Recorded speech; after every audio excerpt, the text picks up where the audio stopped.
Hello bachon, let's read the question. In this question, few directions are given as consider the following reaction. Here CH3Cl is reacting with water giving methyl alcohol and HCl. Following kinetic data were obtained for this reaction. Here initial concentration for CH3Cl in different experiments is given as 0.2, 0.4, 0.4. For water it is given as 0.2, 0.2, 0.4. Initial rate of disappearance of CH3Cl in m second inverse is given as 1, 2 and 8 in 3 experiments. Answer the following questions on the basis of the above data. The rate law for the reaction is rate is equals to K CH3Cl concentration to the power 2, H2O to the power 1. Option B, rate is equals to K CH3Cl concentration to the power 2, H2O to the power 2. Option C, rate is equals to rate constant CH3Cl and concentration of H2O to the power 2. And option D, rate is equals to K CH3Cl to the power 2, H2O to the power 4. So first of all, let us check the key concept of the question. The key concept of this question is that suppose for the given reaction, rate law is equals to K concentration of CH3Cl to the power x and concentration of water to the power y. यहाँ पे x जो है वो है order with respect to HCl, sorry CH3Cl not HCl, and y is order with respect to water. तो इसमें अगर हम डिफरेंट एक्सपेरिमेंट में कॉन्सेंट्रेशन ऑफ CH3Cl को कांस्टेंट रखें और H2O की कॉन्सेंट्रेशन वेरी करें और फिर उसका इफेक्ट देखें रेट पे, तो उससे हम ऑर्डर वाटर के रिस्पेक्ट में डिसाइड कर सकते हैं. सेम वे अगर हम वाटर की कॉन्सेंट्रेशन को कांस्टेंट रखें और फिर CH3Cl की कॉन्सेंट्रेशन को चेंज करें तो order with respect to CH3Cl decide कर सकते हैं.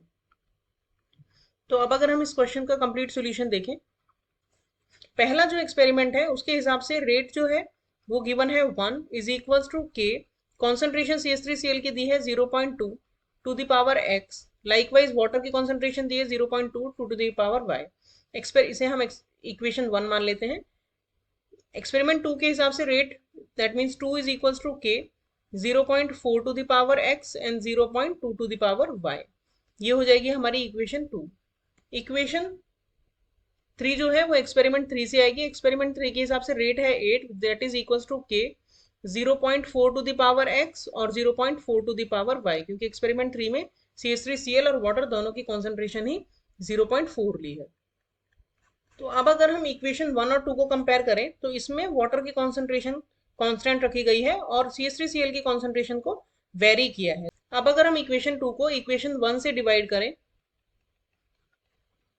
तो what we will get 2 divided by 1 is equals to k 0.4 to the power x 0.2 to the power y divided by k 0.2 to the power x 0.2 to the power y. k से k cancel हो जाएगा और y की water की concentration same है तो वो भी कैंसिल हो जाएगी. तो हमारे पास आएगा 2 is equals to 2 to the power x और we can say x is equals to 1, यानी order with respect to CH3Cl हो गया 1. अब हम अगर इक्वेशन 3 को 2 से डिवाइड करें, क्योंकि 3 और 2 में अगर जब हम कंपैरिजन करेंगे तो हम देखेंगे कि जो CH3Cl की कॉन्सेंट्रेशन है वो कांस्टेंट है जबकि वाटर की कॉन्सेंट्रेशन इनमें वेरी की है. तो डिवाइड करने पे आएगा 8/2 is equals to k 0.4 to the power x 0.4 to the power y divided by k 0.4 to the power x and 0.2 to the power y. ये कैंसिल हो जाएगा और k भी कैंसिल हो जाएगा.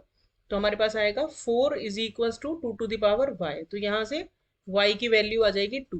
That means order with respect to water is 2. तो overall अगर हम रेट लॉ लिखेंगे तो rate r is equals to k CH3Cl उसके ऑर्डर 1 है तो पावर 1 होगी और H2O की power y that means which is 2. तो ये आएगा हमारा ओवरऑल रेट लॉ. तो ओवरऑल रेट लॉ किस ऑप्शन से मैच हो रहा है? It is matching with option C. तो हमारा करेक्ट आंसर हो गया option C. Hope you understood the solution well. Thank you.